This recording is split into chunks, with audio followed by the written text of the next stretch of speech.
Welcome to the Ecommerce Alley podcast, where we believe that great brands are built on passionate leadership, smart operations, and of course, powerful marketing. I am your host, Josh Coffee. Like to drink, but a lot more caffeinated, depends on the time of day. And if you don't know me, I've been doing this for almost 10 years, helping brands grow their revenue through strategic marketing, whether my team's implementing it or we're coaching and we're training owners on how to do that. Now today, what we're gonna be talking about is something I love, Facebook ads. We're gonna talk about how to find highly profitable audiences for your ads. So, if you're running Facebook ads, then this episode is for you. Now, what I am gonna do is I'm gonna kind of walk you through a little bit of our process and then how we approach audience development for advertising, because audience development is something that is ongoing. Now, before I do that though, I have a favor to ask you. I need your help. What we're looking to do is we're going to be leaning heavily into interviews moving forward in the e-commerce alley. Now, it doesn't mean that you don't only get Josh teaching and training and doing educational stuff like this. We're going to always do that, right? But we want to start bringing in other people, other voices from different angles. And we've had a lot of requests for it. So if you have someone that you believe would be great for this podcast, then go to Instagram, find me at Josh Coffee, Coffy. Go ahead and hit the follow button, DM me the handle of someone that you believe would be really great to interview, or at least DM me with a topic that you think would be really great to have covered. And I would appreciate it, because this is something we're leaning to as we are coming midway through 2022 right now. We're about 7 months into this podcast. It's been an insane, awesome, fun, crazy journey. We have a community of I think almost 1,700 people now of the Ecommerce Alley on Facebook. So by the way, if you're not part of that, go to alleypodcast.com/group. It'll just redirect you to the Facebook page. Completely free. Highly recommend you join it. But yeah, so that is my plug. We could definitely use your guys' help as we continue down this path of creating content, filming videos, and having a good time. All right, back to the ads. So when I think of advertising, I think what I love about advertising not only is the predictability of it, but I love like the simplicity of it, if you can allow it to be simple. Because from a simplistic standpoint, advertising requires three things, all right? It requires three things to really win. Now, it's simple the process is simple, but actually doing this, finding this, and getting all those three pieces locked in takes time, takes resource, takes money. And so those three things, from a real simplistic standpoint, you need the right offer with the right ads to the right audiences. Shocking, I know, it's pretty impressive stuff. So you need the right offer, meaning whatever the product is or whatever the offer you're associating with that product is, you need that right offer as an entry point to becoming a new customer of yours. You need the right ads that represent that offer, and then you need those ads going to the right audiences, and the rest is minutia. So the idea of like campaign settings, like yes, that's important. Like yes, the objective is important. Like if you're running for a purchase objective versus a brand awareness objective, obviously if you're going for purchases, you need to have your objective set up. But the reality is those are less important than those three things. What's more important is that you have a good offer, the right product as an entry point, the right ads, and the right audiences. Now, the reason I like to say a right offer is, and not offers, is because what we have learned is that by having one solid, and I mean solid, entry point for new customer acquisition, it makes your life so much easier.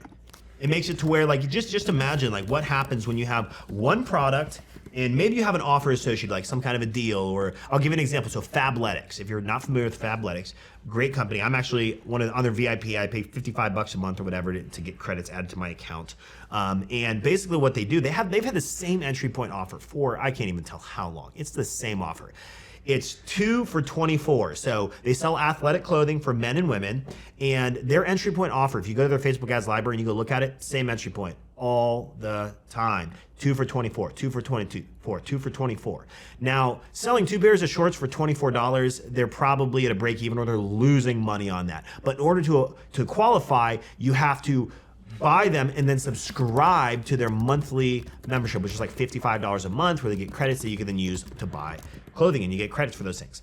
And so that's been their entry point, and they've mastered it. So we call this an evergreen product funnel, meaning it is evergreen. It's something you could run on an ongoing basis, and it serves as an entry point for new customer acquisition, which allows stability, predictability, and efficiency in your ad spend. Because in that way, if you can find the right offer in the right products with that offer, and then it's a matter of just dialing in our ads and our audiences. And if you could do those things, it gives you this predictable scale and this predictable revenue. And so that's why we like to say the right offer with the right ads, we're gonna have more ads and right audiences that we're running those to. Now, when it comes to, so I'm not focusing on ads and offers, I'm gonna be focusing on that audiences part. So this is assuming that you have identified an offer that really works for you for a product entry point that you find is really effective, and usually this is one of your top selling products. And you've already established what those ads should look like. Now the question is, how do we find good audiences and how do we profitably scale into those audiences? So that's what I'm gonna be covering here.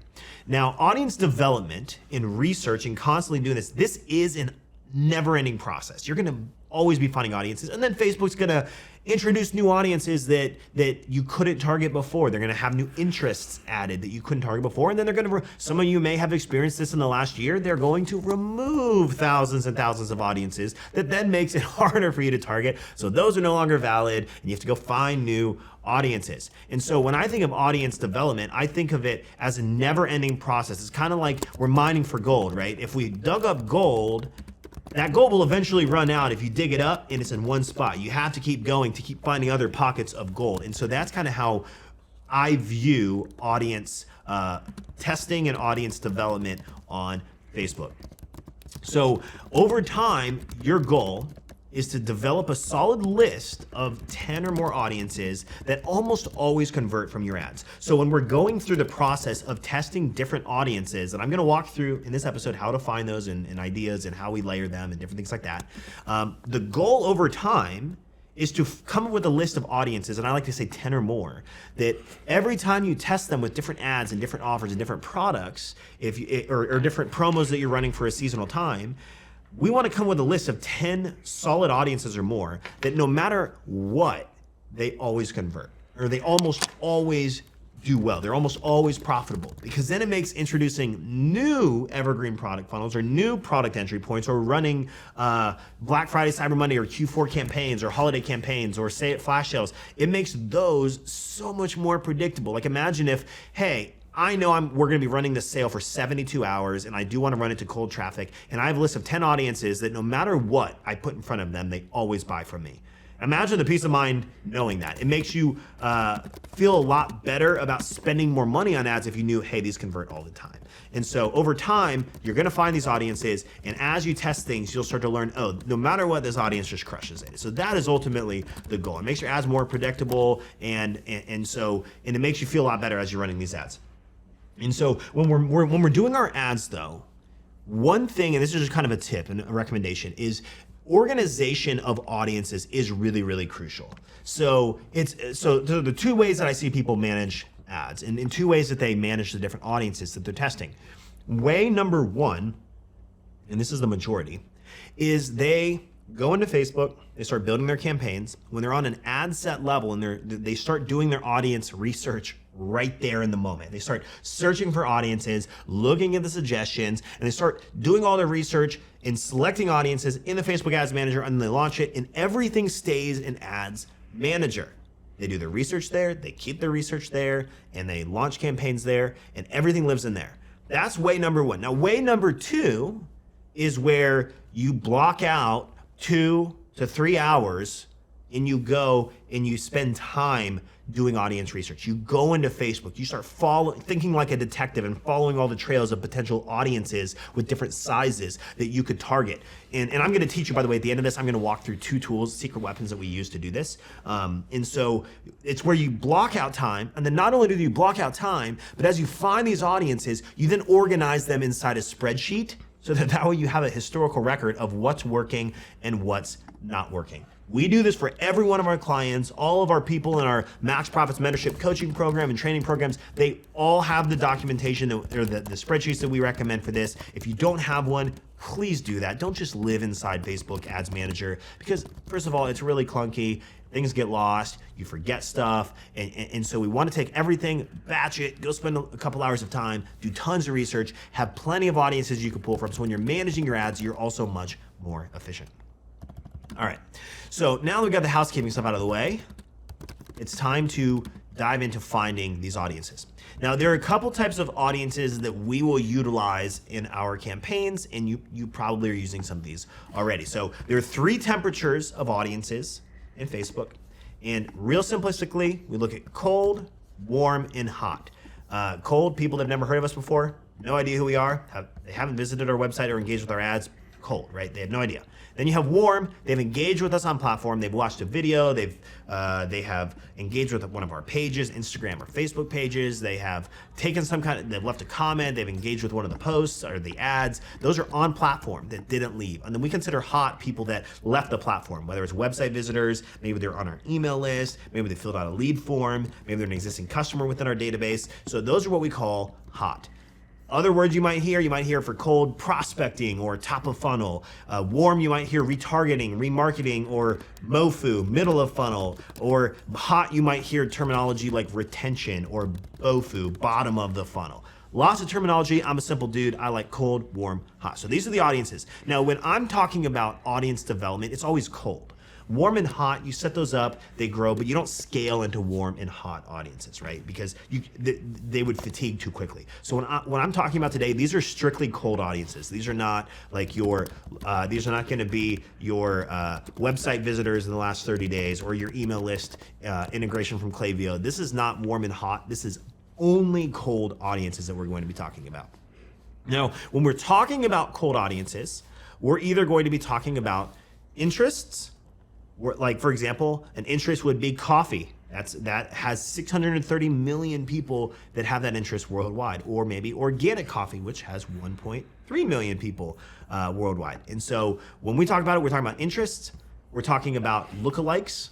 And so if you don't know what a lookalike is simply a percentage of what's called a custom audience. So our warm and hot audiences are people that have engaged with us on platform already. They're warm, or they have taken a deeper action in their offline, or they're in our email list. We consider those hot. And what Facebook allows you to do is build what are called lookalike audiences. And so I can say, Facebook, I want you to find 1% of people in the United States that have similar behaviors,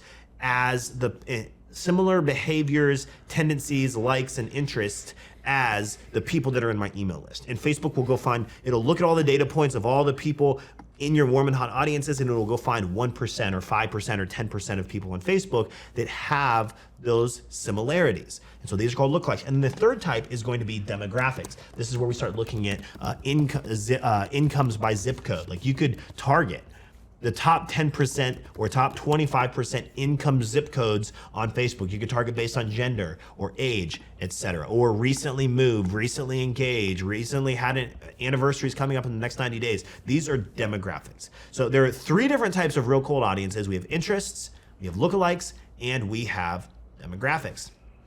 And so when it comes to the sizes of those audiences, though, especially on the interest side and the demographics, you're going to have a very wide range of sizes. And I just gave you an example. Like, coffee is 630 million people in that audience. That is a very big audience. Organic coffee is 1.3 million. And so when you start to think about targeting, the question is, what size should I go after?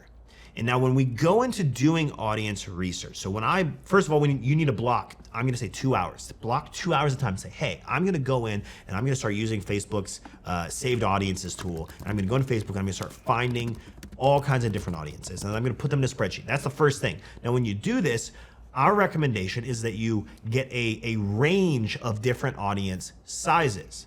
But it doesn't mean you should use them all right away. And you shouldn't use them all as single interest. So for example, we have 3 buckets that we put brands in when we work with them or coach them, is to give rules of thumb for audience size. So there are 3 buckets that most people fall in. The first bucket is if you are new to Facebook ads, meaning you've spent less than $25,000 on Facebook ads, you're still figuring things out, you haven't really gotten a whole ton off the ground, you've never stabilized campaigns before, it's kind of like hit or miss, it's kind of like a roller coaster experience, I would consider that new, right? So you are new to Facebook ads. And then the second would be experience, meaning you've spent more than 25,000. It's just a simple benchmark. More than 25,000. You've had some campaigns stabilize. You have some more predictability in your campaigns. You have a couple campaigns running that are doing well. You have some retargeting, some lead gen, some evergreen product funnel, purchase-based campaigns to cold traffic. And so that's what I would consider experience. And then the third level is what I would call pro. Now, pro means you're spending at least $500 a day beyond that. If I was to put a number to it, now you just gauge where you feel you are. You know, we all know where we kind of fit, right? If I just said, hey, are you new? Are you experienced? Are you a pro? What's your gut feeling where you would fall? That's what you could go with. I'm just giving you some numbers for just some tangibility here. And so if you're spending at least $500 a day or more, I would consider you, hey, by that point, you have some stabilized, you've found some good audiences. You have multiple campaigns running that are building sustainability within your business. You're not relying on one campaign. And so those are the three different buckets, all right? So the audience sizes by bucket. This is our rule of thumb. It is not the rule. You could break the rules if the data proves otherwise, but this is what we go with. If you are new, you don't have a lot of experience, we want to stay within 1 to 5 million people in the audiences. That's our rule of thumb. Now, if you are more experienced, we're gonna broaden that from 1 to 10 million. You may be able to go a little bit beyond 10 million, but the further out you go, the broader it starts targeting, you start to compete with other people, it starts to get more general. And so as you expand your potential market, by just simple math, the level of targeted people goes down, right? Because it's broader. And as we broaden things, the level of targeted people goes down. And so our cost to acquire customers goes up, right? So our profitability goes down. And so that's why we want to stay tighter in the beginning so that Facebook's pixel starts to become more seasoned, starts to get a feel for what your customers look like. And then as you grow, you can start to expand. So first tier, if you're new, try to stick in the 1 to 5 million person range, or let's just say 0 to 5 million. I mean, we're typically not gonna run a campaign to like a 200,000 person audience, which is why 1 million is kind of our low point there. But 1 to 5 million if you're new, 1 to 10 million if you're more experienced, you've been spending money, maybe a few $100s a day. And then pro is where you have the ability to go beyond that 10 million and just do whatever testing that you really want to do. Now, I will say, you know, we have clients that spend $1,000 a day, and we're not even targeting broad audiences that are like 600 million. That's just too broad. It's just too broad. And so some people will open up and remove targeting altogether, and they'll just say, hey, I want any women or men between ages 45 and 65 in the entire United States. That's what we call broad targeting. We don't typically do that because we don't see that work, but every business is different. And so from an audience size standpoint, we want to have, when we do our research, you're going to find audiences in all kinds of different ranges. Like if you sell coffee is an interest that I'm going to take and I'm going to put it in my spreadsheet, but it doesn't mean I'm going to target it by itself. And I'll talk about that in a little bit and how to layer things. But we're going to first do the research, find these audiences, and then we're going to say, hey, do I consider myself new, experienced, or pro? Because then when we go to launch campaigns, we're gonna make sure that our audience sizes for each ad set is within those ranges. But what I don't want you to do is I don't want you to go too big too soon. Because that's the instinct. It's like, okay, I sell jewelry, so I'm gonna target jewelry. And there's like 397 million people, and there's 95 million people in the US, and you're just starting. You're gonna be competing with really big brands, you're going really broad, so because of that, it's less targeted, and because it's less targeted, more general people, your ROAS goes down, your profits go down, and then you don't make it to the point where you're profitable enough to continue leaning into that, all right? I hope that makes sense. So a big mistake I see is people go too big, too soon. Now, if you start launching any campaigns and you notice, and you try to go on the bigger side of things, which bigger audiences means good, means we can scale vertically, boosting our budgets in there. But sometimes it doesn't do well. So if your cost per acquisition or your ROAS starts to drop, just start to tighten up your audiences. We do this all the time. Sometimes we'll go real broad and then we learn, we went too broad this time, so we start to tighten it up. And so tighten it up if things get too big. But overall, those ranges are rules of thumb. And I don't think there's any one right way to do anything. And so if you can break that and the data proves proves me wrong or proves you right, then do that, right? If you could really get bigger audiences and get good results. I have one client of ours that spends, I think, $700 or $800 a day, and they're running to a broad audience, like just open targeting, where they're targeting men and women between ages 18 and 65. Like, that's the whole range in the United States. I mean, they're literally targeting the entire United States, and they do fine. And so break the rule if the data can prove it correct. All right, so when it comes to finding audiences, these are the ranges when we go to launch that we're gonna wanna stay in, but we wanna get individual interests determined and found within all kinds of sizes. So I want some small ones that are like real targeted, like competitors. You can go look for competitors and you'll be able to find some that might be like 300,000 people in the interest that you can target, or 247,000 or 912,000. And you're gonna find these smaller, you might be able to find smaller competitors that are targetable. But because they're below 1 million, we may end up just stacking those. So we want to get a broad range. And when we go, we spend 2 hours and we go find all the interests that we can find. Now, there are two tools when we go to do audience research that we use for this. The first tool is free, and you all have access to this. And this is saved audiences inside of Facebook. So if you go to create a campaign, you go to an ad set, you'll notice there's an area for you to just click in and start typing in interests or demographics and start searching for audiences. Now, if you don't want to create a campaign and do that for the sake of research, just go to your audiences tab inside of Facebook and hit the little drop down where it says create an audience. And instead of creating a custom, click create a saved. And then when you click on saved audience, it'll open up and you can just start searching for all kinds of different targeting, all right? So we'll use the saved audiences tool inside of Facebook. Now, as a starting point for really broad words. Now, the problem is Facebook only allows 25 suggestions. So if I type in coffee, it's gonna give me 24 other suggestions of interests that you could target. Or I'm sorry, 20, it's 24, 20, I forget if it's 25 total or 24 total, 24 plus one. So you're essentially gonna have 25 suggestions of things that are similar to coffee. But we were on a live stream last week in our Facebook group. I'm walking through different audience things. We're screen sharing. We're looking at stuff like this. And I think I typed in coffee, and then Papa John's popped up in there. So Facebook suggestions are not always super relevant. And so it's going to give you suggestions. And here's the second thing that's wrong with that stinks, is that it'll give you 25. But then also those audiences are often, they're not always targeted, but they're also really, really big. So those suggestions are all gonna have millions and millions or tens of millions of people. So they're gonna be these really broad audiences. Now, you can look at that as a bad thing, or you can look at it as a good thing, because here's the good thing. Most people are just using the saved audiences feature or using Facebook's suggestions to find audiences. But what if you could source audiences that Facebook doesn't necessarily show in the suggestions, but you could target? Well, then you're competing with less people. And so that's where the second tool we recommend comes into play. So the second tool we recommend, and there are several out there like this, the two that I'm familiar with is Interest Explorer and Connectio. So connect and then io.io. So you can go to connectio.io, and that's the tool. And then the other one is Interest Explorer. So I think it's Interest Explorer.io. I'm not quite sure. Go to alleypodcast.com/interest, I think, or explorer. I don't know. IE. I think it's IE. Go to Alley Podcast. Dylan gave me the nod. Go to alleypodcast.com/IE, and it'll take you to Interest Explorer, not Internet Explorer. I think that's extinct at this point. Let's hope that it's extinct and none of you are using Internet Explorer. But go to alleypodcast.com/IE, and that's going to forward you just to Interest Explorer, because that's our primary tool of choice.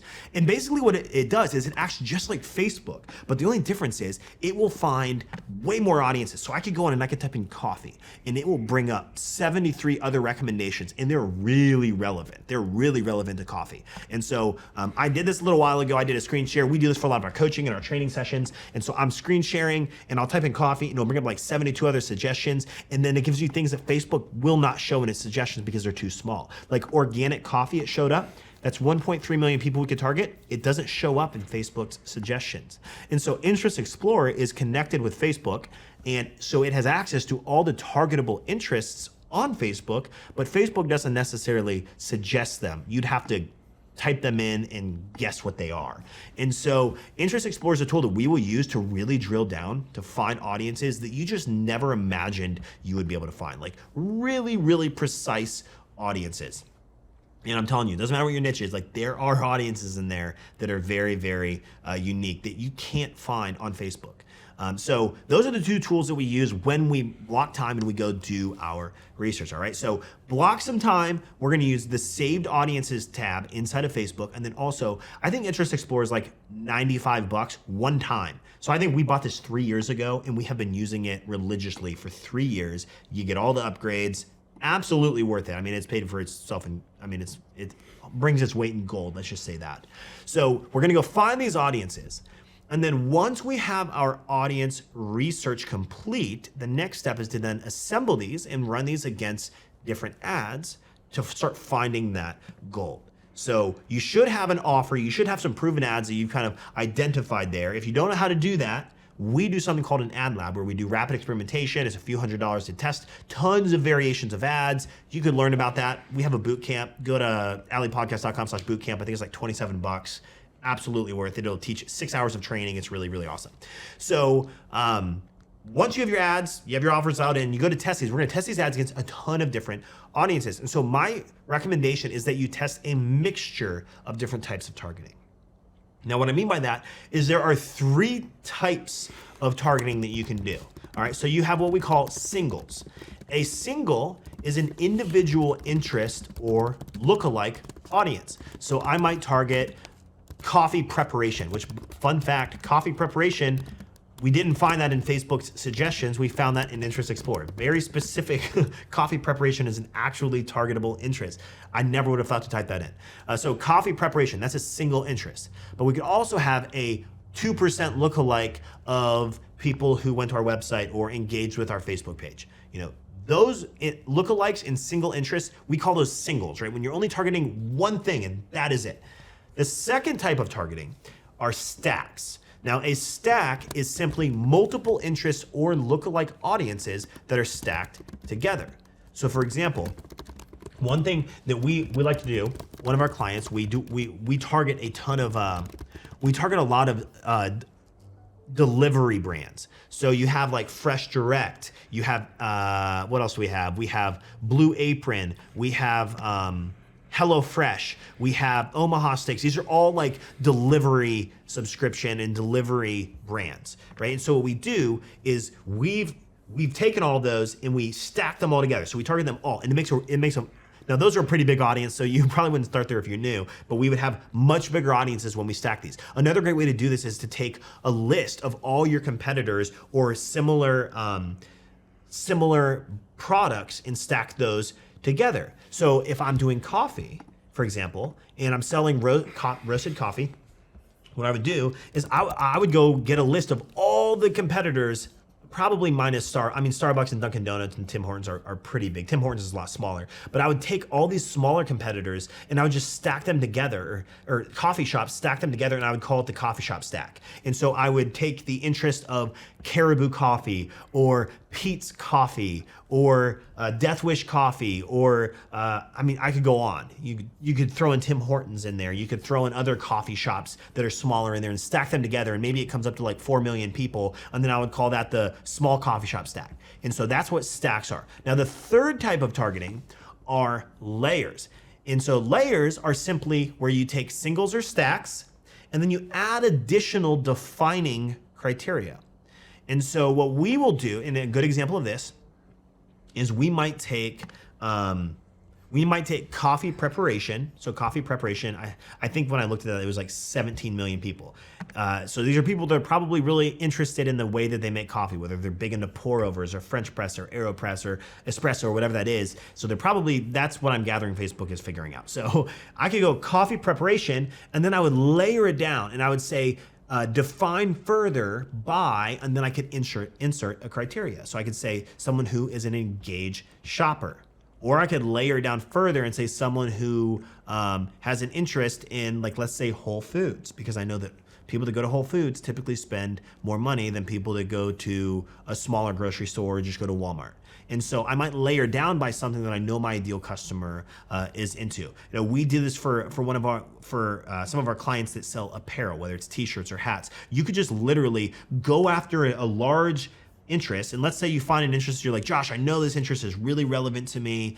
And an example, one of the brands we work with, they sell American-made apparel, and so there's one thing that a lot of CrossFit athletes do is they love buying clothing. I'll tell you that from experience. I do CrossFit 6 days a week. Everyone spends so much money on their shoes and clothing.